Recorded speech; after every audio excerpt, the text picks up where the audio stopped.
Bismillahirrahmanirrahim. Assalamualaikum warahmatullahi wabarakatuh. Ashadu an la ilaha illallah, ashadu anna Muhammad Rasulullah. Allahumma sholli ala Sayyidina Muhammad wa ala ali Sayyidina Muhammad. Kama sholaita ala Sayyidina Ibrahim wa ala ali Sayyidina Ibrahim. Bil alamina innaka hamidum majid. Sebelum mampir ngombe kita mulai ya, diskusi-diskusi ringan ya.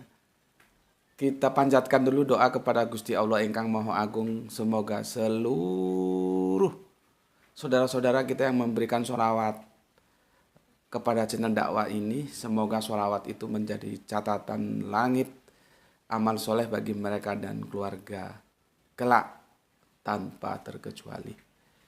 Begitu juga untuk subscribe-ku, viewer-ku yang telah memanjatkan kebaikan doa-doanya untukku dan keluarga. Aku juga berdoa untuk kalian, semoga kalian semua akan mendapatkan kebaikan doa itu dari Gusti Allah ingkang Maha Agung. Amin amin ya robbal alamin. Jadi doa bil doa, jadi saling mendoakan. Seperti biasa ya. Orang Jawa bilang katuan. Ya, katuan itu apa ya bahasa Indonesianya? Kedinginan. Kedinginan ya begitu ya. Ya biasalah, memang daerah kami kan pegunungan ya. Ngobrol kita di acara Mampir Ngombe kali ini, aku kasih tajuk apa ya? Berpikir terbalik ya. Berpikir terbalik. Gitu aja. Sederhana. Ini semua kisah dari sahabat-sahabat terkasihku ya, yang aku coba bagikan kepada semua kalian agar kita bisa mengambil hikmahnya. Aku dulu punya seorang sahabat ya, yang semoga Allah selalu melimpahkan kasih sayangnya dalam tidur panjangnya, karena dia wafat dalam usia, sebetulnya usianya sudah masuk usia berkeluarga sih ya. Tapi pada saat sahabatku itu meninggal karena ada gangguan pencernaan, sudah kita upayakan pengobatannya, tapi memang sudah menjadi qadarullah ya. Beliaunya meninggal dalam status masih bujangan ya, jadi belum menikah. Profesi beliau itu dulu ya, sebelum era digital sekarang ini. Sekarang orang mau bikin foto seperti apa aja kan bisa, setelah kita dimanjakan oleh teknologi. Makanya aku bilang teknologi itu juga akan mempengaruhi budaya ya. Teknologi itu produk sains dan budaya itu produk dari sosial.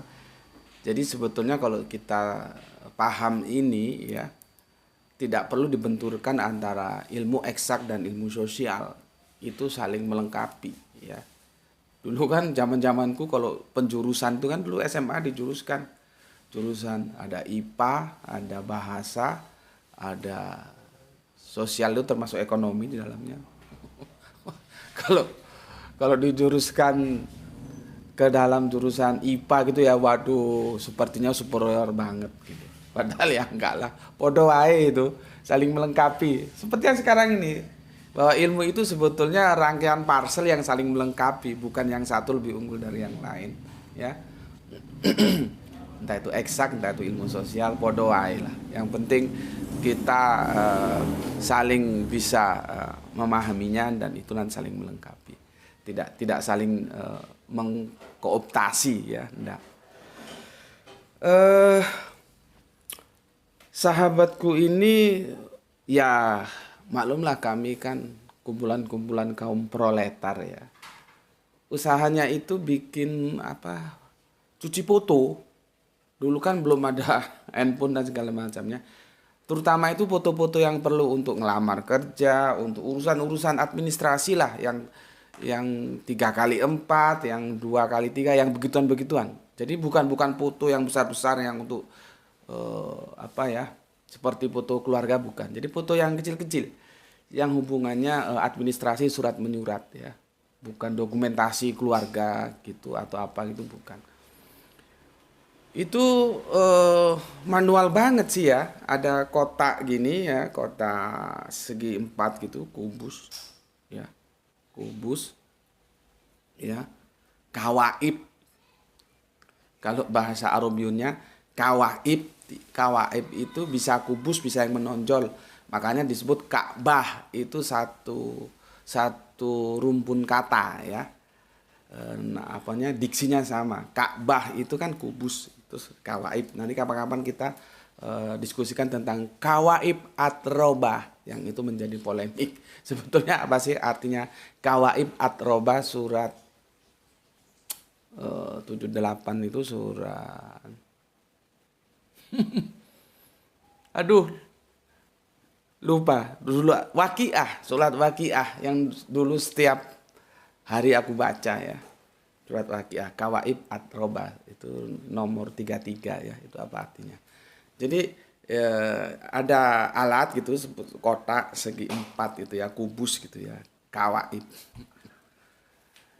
Surat apa?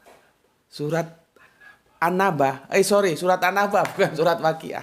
An-Naba 33 ya, Li, betul. Oke, surat 33.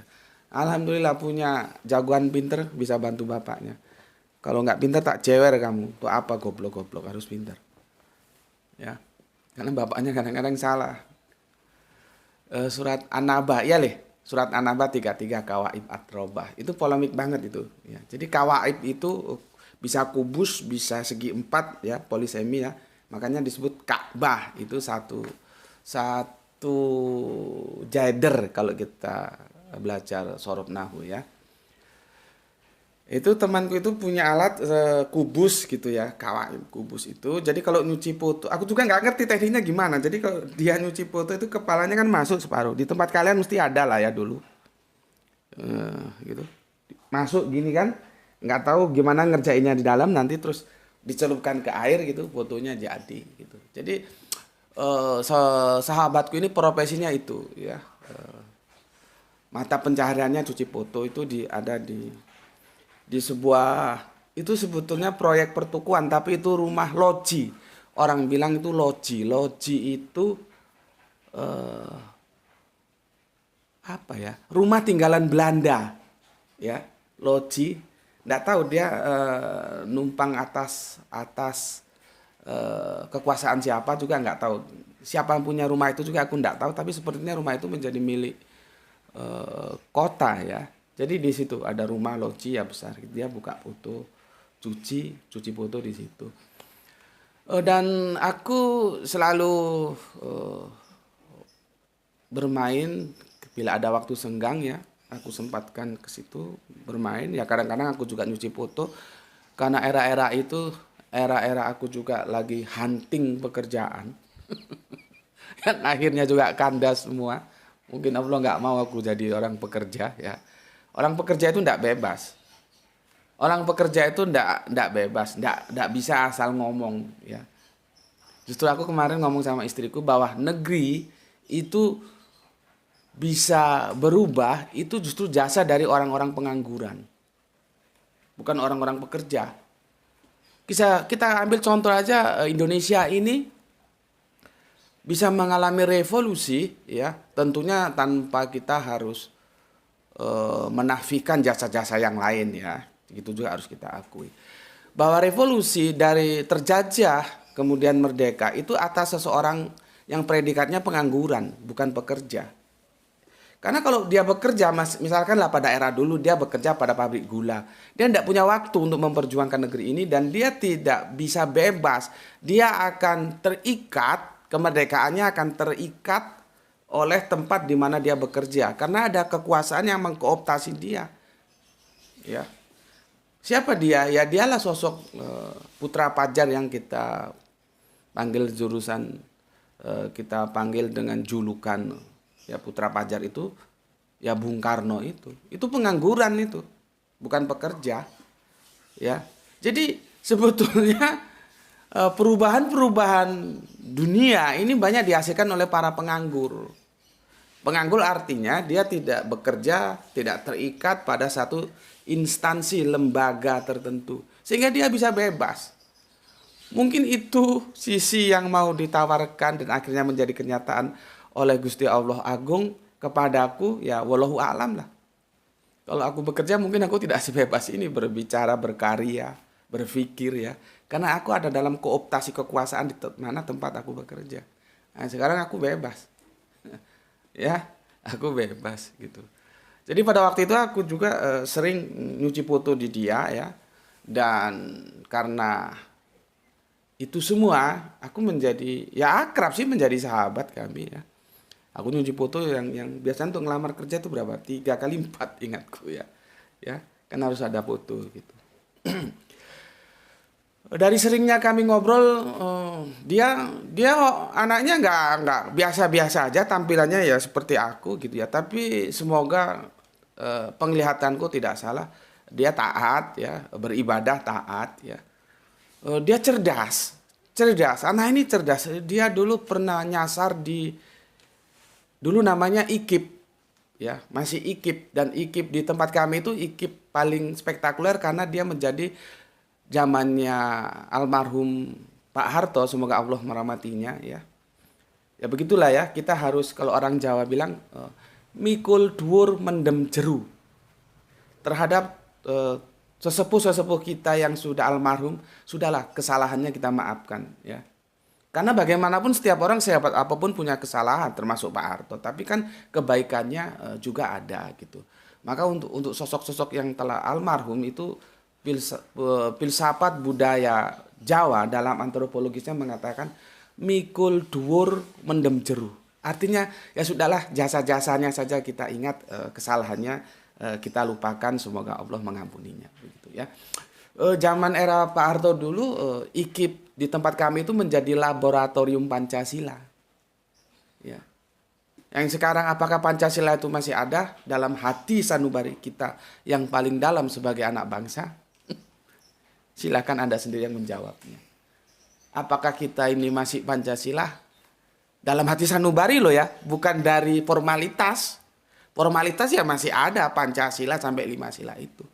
Tapi dalam hati sanubari kita sebagai anak bangsa, entah kita sebagai rakyat, entah kita sebagai stakeholder yang kebetulan sedang diamanahkan memegang kekuasaan, terserahlah bagi kita semua. Apakah Pancasila itu masih tersimpan dia masih punya bilik dalam hati sanubari kita masing-masing. Sehingga setiap langkah kita itu selalu tercerminkan dari kelima sila itu. Yang itu menjadi ikatan di antara kita sebagai sesama anak bangsa. Coba jawab, walau alam kan? Sebagai formalitas oke. Tapi dalam aktualisasi kehidupan, apakah kita sekarang ini masih seperti dulu, ataukah kita sudah berevolusi, kalaupun tidak mau disebut revolusi, menjadi liberal yang sepertinya sulit untuk dikatakan. Ya. Tapi itu hal lain lah ya. Kita nanti diskusikan tentang hal itu. Ya. Jadi sahabatku ini alumni pernah nyasar di IKIP. Kalau dia sekarang bukan IKIP lagi, berubah lagi namanya kan sesuai kebijakan peraturan pendidikan ya. Dia cerdas ya. Dia ngomong begini pada waktu itu. Dan sholatnya terjaga ya. Meskipun dia sepertinya jarang, aku lihat dia ikut pengajian itu dia jarang. Tapi bagiku ya sudahlah, itu mungkin style dia dan aku harus hormati. Yang penting toh dia masih eksis ya, artinya ibadahnya terjaga. Tapi dia jarang mau ikut kajian-kajian itu jarang gitu ya. Dan dia sepertinya hampir 11-12 dengan aku, ada sisi-sisi jiwa-jiwa pemberontak. Artinya pemberontak itu adalah selalu mengkritisi sesuatu kemapanan yang dianggap mapan padahal belum mapan. Dia bilang begini, dia nggak setuju kalau bahwa perbedaan itu adalah rahmat. Kan biasa tuh ya, ulama-ulama top ya, guru-guru kajian-kajian top itu kan selalu kan sering mensitir katakanlah kata-kata penghalus itu ya, bahwa perbedaan itu adalah rahmat. Dia nggak setuju ya, karena itu harus dipandang berbalik ya. Seperti aku ini orang eksak, itu kan linier, itu harus berbalik 160 derajat dan linier. Maksudnya begini, kalau ya kan itu kan jika ya, maka, nanti jika maka, atau kalau ya pakai jika aja lah. Jika perbedaan itu adalah rahmat, maka harus berani mengatakan bahwa persamaan itu adalah laknat. Harusnya begitu teorinya. Ya. Jadi berpikir terbalik, harus berani berpikir terbalik. Gitu. Itu kan sebuah kata-kata peneduh yang diucapkan oleh tokoh-tokoh agama kita dalam pengajian-pengajian apabila terjadi perbedaan di antara kita. Seharusnya kan tidak begitu, seharusnya kita ajarkan budaya penghormatan dalam perbedaan. Ya kita berbeda, tapi kita saling menghormati gitu aja. Kan itu lebih to the point kan. Jangan mengatakan bahwa perbedaan adalah rahmat. Karena kalau perbedaan adalah rahmat, itu dipandang ya secara linier dan berbalik, itu menjadi persamaan adalah laknat. Harus begitu. Ya, dan itu temanku tidak setuju. Seperti aku juga tidak setuju ya. Jauh-jauh hari ya, setelah aku akhirnya terhempas dalam ketidakberdayaan. Karena dulu obsesinya ya, terobsesi dengan salah satu manajer 1 miliar ya. Bapak Tandri Abeng pada waktu itu menjadi manajer apa? Perusahaan bir bintang atau apa begitu. Ya. Logika berbicara sekian tahun aku supervisor, sekian tahun manajer, tentunya sekian tahun menjadi general manager. Tapi ternyata setelah ngelamar ke sana ke sini ya, takdir berkata lain ya. Seperti tadi mungkin Allah punya rencana lain untukku ya, seperti sekarang ini. Kalau aku bekerja aku tidak bebas ya. Ya itu mungkin hikmahnya seperti itu. Aku tidak mengatakan pasti begitu ya. Tapi kan jelas dong, kalau aku bekerja aku tidak bebas. Aku belum tentu bisa ketemu kalian untuk membagikan apa yang bisa aku tahu tentang teologis ya, tentang kajian-kajian agama. Aku dulu juga mengatakan bahwa kalau kegagalan itu adalah kesuksesan yang tertunda, biasanya kan begitu. Teman-temanku banyak juga yang gagal, meskipun ada juga yang berhasil ya, jadi sekarang sudah jadi GM ya, alhamdulillah ya, itu memang rezeki dia, kita mau apa? Masa mau protes? Itu kan hak Allah untuk menentukan kejayaan setiap hamba-hambanya, ataupun keterpurukan juga, itu otoritasnya ada di Allah ya. Aku bilang sama teman-temanku, aku kok nggak setuju ya kalau misalkan kita ngelamar kerja terus bilang karena gagal gitu, bilang bahwa kegagalan adalah kesuksesan yang tertunda. Aku nggak setuju begitu. Aku lebih menawarkan kita berpikir gentleman aja, gagah saja. Artinya apa? Kalau gagal ya bilang saja gagal. Terus kita berupaya bagaimana nanti supaya tidak gagal. Kalau sukses ya alhamdulillah bilang sukses. Gitu aja. Jangan terus seperti tadi itu adalah perbedaan adalah rahmat. Jangan bahasa itu dilunak-lunakkan, diteduh-teduhkan dengan kata-kata kegagalan adalah kesuksesan yang tertunda. Itu kan sebuah penghiburan. Aku nggak butuh sih hiburan-hiburan seperti itu. Harus dihadapi secara faktual, secara gagah. Ya memang aku gagal. Gitu saja. Dan berusaha nanti untuk bangkit ya. Kalau kita sukses ya alhamdulillah kita sukses, gitu saja. Karena juga aku berpikir berbanding lurus dan terbalik ya. Kalau kegagalan itu adalah kesuksesan yang tertunda, maka harus berani mengatakan ya, kesuksesan itu juga kegagalan yang tertunda. Harus berani begitu. Tapi kan jarang orang ngomong bahwa kalau perbedaan adalah rahmat, maka persamaan adalah laknat. Jarang orang ngomong gitu. Jarang juga orang ngomong bahwa kesuksesan adalah kegagalan yang tertunda. Jarang orang ngomong gitu. Ya. Itu bagi seseorang fighter seperti aku yang berkarakter fighter itu sebetulnya tidak berlaku. Ya.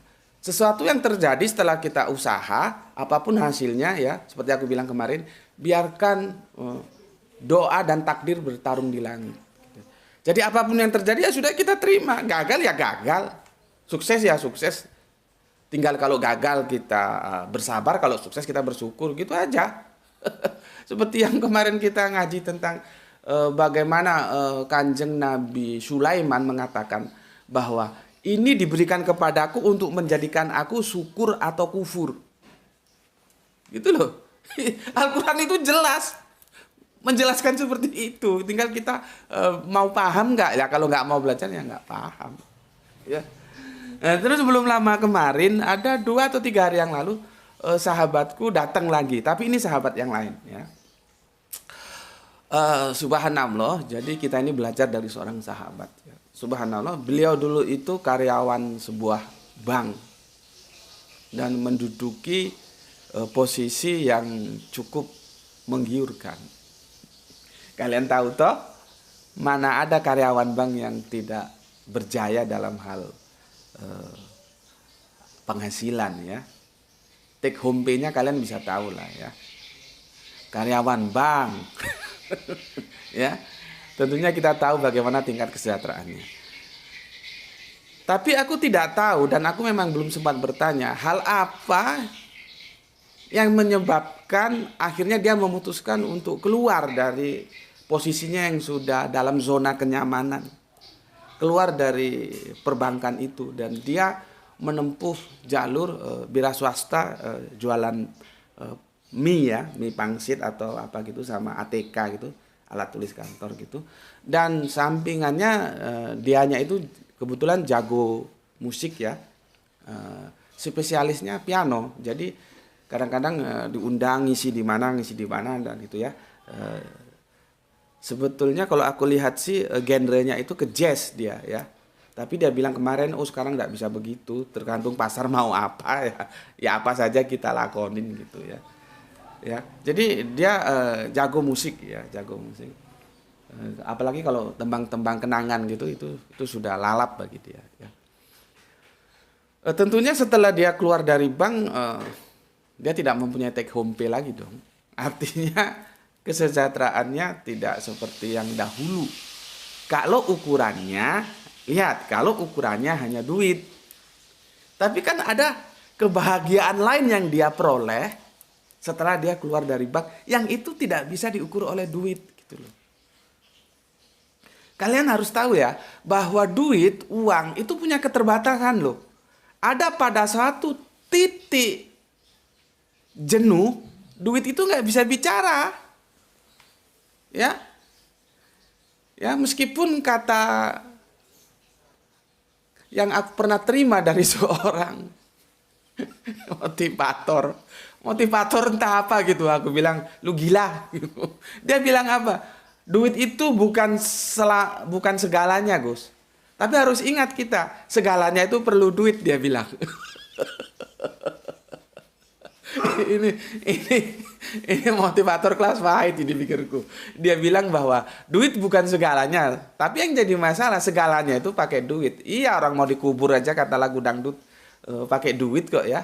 Itu ada satu lagu dangdut itu yang dinyanyikan oleh biduan aslinya itu dari Tuban sini ya. Bahwa mau dikubur itu orang pakai duit. Ya mana ada Pak mau dikubur gratis ya. Artinya seperti yang aku bilang, tidak ada makan siang yang gratis. Tapi kita harus tahu bahwa duit itu punya titik jenuh juga loh, punya keterbatasan ya. Dimana duit itu nggak bisa bicara lagi pada titik nadir itu. Salah satu contoh, semoga tidak ya, ada sebuah keluarga, dia mengantarkan keluarganya yang sedang sakit. Tiba-tiba setelah didiagnosa dan diambil keputusan, dokter mengatakan, maaf Pak, kami sudah angkat tangan, semua dokter ahli sudah kami kerahkan, tapi ternyata kami harus angkat tangan. Ketika pada titik nadir itu, meskipun kamu kaya, kamu punya berapa triliun duit untuk bisa bayar dokter ahli yang ada di rumah sakit itu, di situ duit tidak bisa bicara lagi. Akhirnya kembali kemana? Ke doa. Itu bukti bahwa duit itu pada titik jenuh tertentu dia punya keterbatasan dan dia tidak bisa bicara apa-apa. Ya. Ini supaya kita menjadi ingat bahwa ya duit itu memang perlu ya, tapi seperti yang tadi aku bilang ya, jangan keliru ya sehingga kita menjadi kedonyan kalau kata orang Jawa, duniawi, selalu berpikirkan duniawi. Seperti sahabatku ini. Mungkin secara take home pay, secara duit dia tidak sejahtera, tidak bahagia kalau dibandingkan waktu kerja di bank. Kita kan tahu di bank ada riba. Dan riba itu sudah diharamkan sejak perjanjian lama. Itu sudah diharamkan. Zaman Musa itu riba itu sudah diharamkan. Kita bisa buka di kitab Imamat itu diharamkan riba itu. Ya. Dugaanku mungkin karena itu. Ya. Dan kemarin sahabatku ini datang ke sini. Dia bilang bahwa kita itu harus hati-hati. Kita hanya ingat bahwa di setiap kesusahan ada kemudahan. Dia bilang begitu. Aku kalau ada tamu, ada teman itu kan aku berusaha menjadi pendengar saja gitu loh ya. Dia bilang kita selalu ingat bahwa setiap kesusahan ada kemudahan. Terus dia bilang, tapi kita tidak pernah ingat sehingga kita tidak hati-hati. Itu bisa dibalik loh ya. Jadi dia juga mengajak aku untuk mencoba berpikir terbalik. Bahwa di setiap kemudahan itu ada kesusahan. kan harus fair. Ngelihatnya harus fair kan. Makanya mampir ngombe kali ini kita coba berpikir terbalik ya. Artinya kita keluar dari mainstream lah, kita out of the box ya. Kan benar kata sahabatku ini. Ya. Kalau setiap dalam kesusahan ada kemudahan, itu harus dipandang juga bahwa dalam kemudahan itu awas, hati-hati, ada kesusahan. Ya, harus begitu. Ini kalian mungkin kok aneh juga kira-kira berpikirnya ya. Oke, aku kopi morning dulu. Bismillahirrahmanirrahim.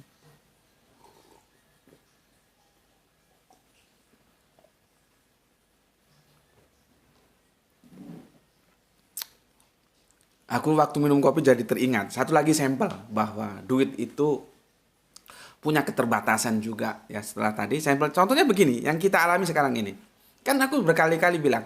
Secara kuantitatif itu kajian kita itu terjun bebas loh. Kalau dilihat kuantitatif powernya ya itu terjun bebas. Ya, dengan subscribe yang 28.000 lebih sekarang. Itu persentase power dan subscribe tidak berimbang dan itu terjun bebas. Yang bisa mencapai angka ke 2000 itu cuman yang bombastis kemarin saja. Tapi aku tetap saja tidak mau membahasnya secara bombastis. Aku secara akademis. Tentang jin buang anak itu. Kalau lain-lainnya itu di bawah 1000 itu. 500-an cuman bahkan. Ya. Itu secara kuantitatif itu terjun bebas. Yang artinya tentunya aku juga nggak tahu. Boleh jadi kalau kita lihat itu. Untuk bulan ini itu. Aku nggak dapat kontribusi dari YouTube karena iklan kan terus otomatis menurun. Tapi kan alhamdulillah ada bantuan dari saudara-saudara kita yang aku bilang lewat infak dakwah itu ya. Jadi kalau untuk eksisnya ini insya Allah masih tercover lah. Ya makanya kita berkali-kali mengucapkan terima kasih kepada beliau-beliaunya. Ya kalau hanya sekedar bayar apa paketan apa ini namanya wifi ya masih bisa lah ya.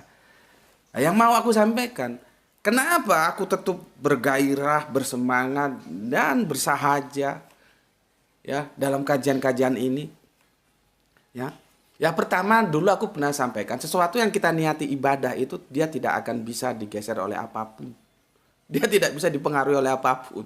Seperti aku bilang, kenapa pasukan tempur Taliban itu tangguh di medan tempur sehingga bisa mengusir dua kekuatan militer dunia loh ya, Amerika dan Uni Soviet. Itu minggat semua itu. Karena apa? Karena musuhnya Amerika dan Uni Soviet itu serdadurnya itu bekerja. Motivasinya dia kerja dapat bayaran. Lah pasukan-pasukan Taliban itu motivasinya ibadah. Beda. Sesuatu yang motivasinya ibadah itu tidak akan mudah tergeserkan, dia akan tangguh. Ya, makanya akhirnya kan minggat semua itu penjahat-penjahat itu. Ya, apapun namanya, ketika sesuatu bangsa masuk ke bangsa lain, ke daerah wilayah bangsa itu harus dibilang penjahat. Ya, apapun alasannya, ketika dia merongrong kekuasaan bangsa itu penjahat. Katanya semoga Allah merahmatinya, katanya Tan Malaka, ya subhanallah nasionalismenya, meskipun akhirnya tewas di tangan anak bangsa sendiri, kasihan ya, seharusnya tidak harus begitu. Apa kata dia? Maling itu tidak pernah tuan rumah itu tidak pernah kompromi terhadap maling yang masuk ke dalam rumahnya. Itu berlaku dimanapun, termasuk di kita di Indonesia. Ketika ada bangsa-bangsa lain maling sumber daya alam kita, masa kita mau diem aja? Itu loh, ya. Oke, kembali lagi tadi. Walaupun secara kuantitatif dia terjun bebas, secara kualitatif aku bahagia. Karena apa? Kualitasnya dari dialog-dialog kalian di komentar itu menurutku cukup kalian untuk bisa, meskipun ada kadang-kadang beberapa yang tidak paham. Ya, tapi sebagian besar itu paham dan itu mencerahkan kalian semua, itu aku ikut bahagia. Itu tidak bisa dinilai dengan rupiah.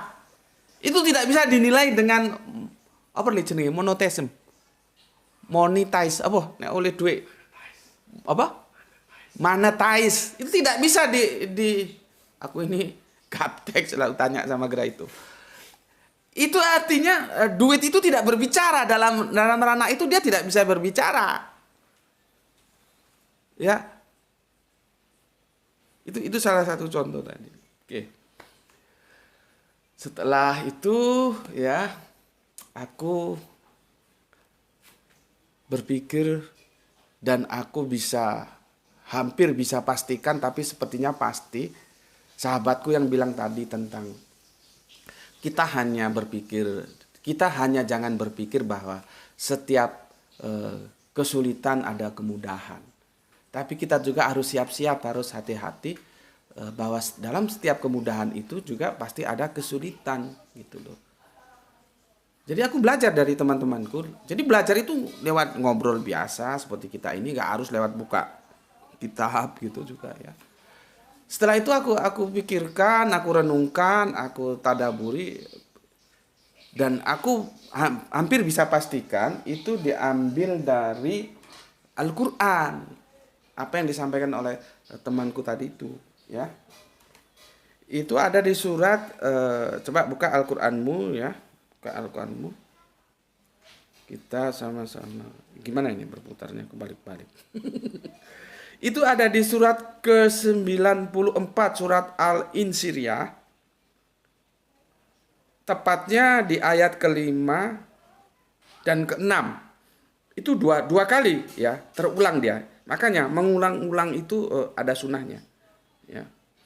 Begini. Fa inna ma'al usri yusra.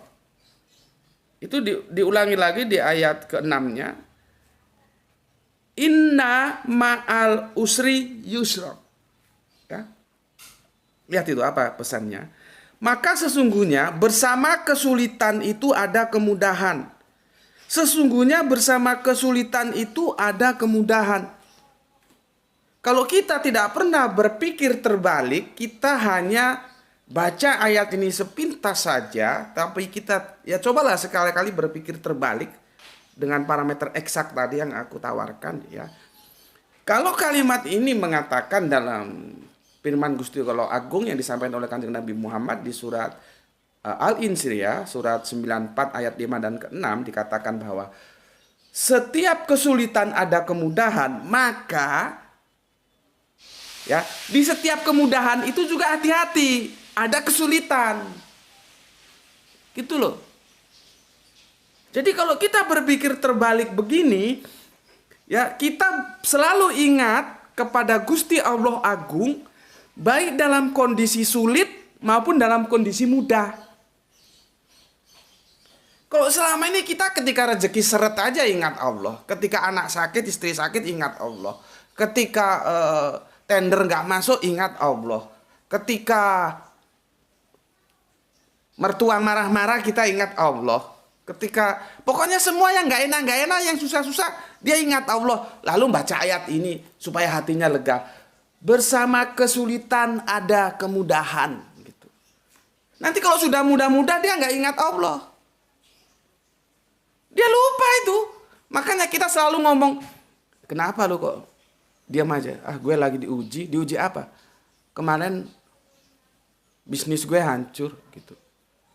Jadi dikirain kalau bisnisnya itu hancur itu ujian. Tapi kalau bisnisnya itu sukses, ya omset dan asetnya menanjak dari ratusan juta menjadi miliar, jadi miliar ke triliun, itu baru bukan ujian gitu. Jadi kalau sedang susah aja dia ngomong ujian. Tapi kalau dia sedang dalam kemudahan, keenakan, itu bukan ujian. Terus dia lupa sama Allah. Kan ini gendeng ini, sableng, goblok. Maka ngobrol pagi kita kali ini dalam mampir ngombe itu, coba ayo kita berpikir terbalik ya. Kalau Al-Quran mengatakan bahwa bersama kesulitan ada kemudahan, kita berpikir terbalik, berarti dalam kemudahan itu juga ada kesulitan. Karena hidup ini kan terus berlanjut dari waktu ke waktu. Kita tidak tahu besok apa yang terjadi. Kalau sekarang mudah, bisa jadi besok sulit. Kalau sekarang sulit, bisa jadi besok mudah. Kalau kata-kata orang jalanan nih, bahwa roda itu berputar. Kadang di atas, kadang di bawah. Ya itu terinspirasi dari apa? Dari kehidupan kita. Ya. Maka sekali lagi aku ingatkan, kalau kita berpikir terbalik bahwa beserta ya atau bersama kesulitan ada kemudahan dan kita balik, bersama kemudahan juga ada kesulitan, kita selalu ingat Allah dalam kondisi sulit dan dalam kondisi mudah. Sehingga kita buang jauh-jauh kebiasaan kali ini, kita hanya ingat Allah dalam kondisi sulit doang.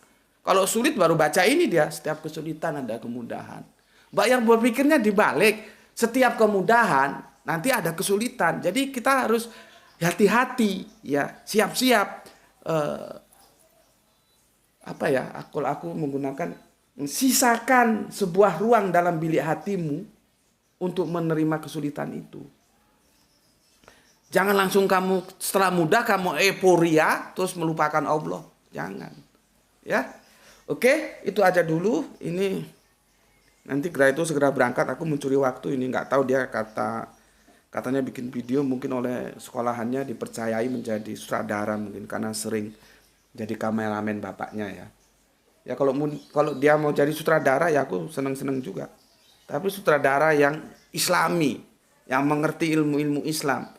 Nanti ke ilmu kesutradaraannya itu bisa sekelas contohnya Teguh Karya, ya kalian tidak tahu siapa itu Teguh Karya, kecuali yang sudah seumuran sama aku tahu siapa itu Teguh Karya, ya itu sudah era-era dahulu ya. Teguh Karya itu karya-karya filmnya itu bukan kelas-kelas CKRMS, itu bermutu dan ada sutradara-sutradara lain ya. Teguh Karya itu boleh punya otak seperti Teguh Karya dalam mengekspresikan karya-karya seni filmnya, tapi berhiaskan nilai-nilai Islami. Wah, itu bangga kalau begitu. Ya, oke, sampai di sini dulu ya. Karena ini akhir pekan, aku tak jemu-jemunya mengingatkan, silakan kalau mau jalan-jalan ya. Tapi begitu masuk waktu sholat, silahkan sholat. Waktu makan, ajak asisten rumah tanggamu makan bersama dengan menu yang sama di atas meja yang sama. Supaya orang tahu, oh Islam tuh begitu ya. Gitu. Karena mereka kan nggak mungkin baca Al-Quran, nggak mungkin baca hadis. Mereka tahu dari perilaku kita. Meskipun sebetulnya antara orang yang beragama dengan agamanya itu belum tentu perilakunya itu connect. Belum tentu. Kadang-kadang agamanya apa? Secara KTP Islam, tapi kelakuannya setan. Ya ada juga yang begitu. Ya. Makanya sebetulnya sih secara akademis kita tidak boleh menilai benar salahnya agama itu dari perilaku umatnya, tidak boleh. Ya langsung aja ke kitab sucinya. Karena apa? Berapa banyak orang yang beragama A tapi perilakunya justru tidak seperti agama A itu. Ya. Maka dari itu kalau kamu sudah Islam, berperilakulah Islam. Karena orang lain nggak mungkin baca Al-Quran, baca hadis. Itu yang disampaikan dan itu sangat baik sekali pesan dari siapa itu jago MMA atau apa itu yang dari dulu pecahan Uni Soviet itu ya. Itu aku sangat setuju itu. Ya. Kan enak kalau orang lihat, orang Islam begitu ya. Jalan-jalan sibuk. Ya, dengan duniawinya ada adzan cari langgar, cari masjid, sholat. Begitu makan itu asisten pembantu rumah tangganya diajak makan bersama di atas meja bersama. Jadi orang lihat, indahnya Islam. Jadi Islam itu bisa bangkit, bisa kiamat, bisa ya'lu wala yu'la. Ya, oke. Itu dulu ya, mampir ngombe kali ini dan sampai ketemu insya Allah di mampir ngombe berikutnya. Dan nanti jam 5 kita lanjutkan kemarin seri kedua ya tentang apa kemarin tajuknya. Tidak ada paksaan untuk berislam ya. Kemarin masih seri ke-1 ya. Oke. Matur nuwun, bismillahirrahmanirrahim, alhamdulillahirabbil alamin.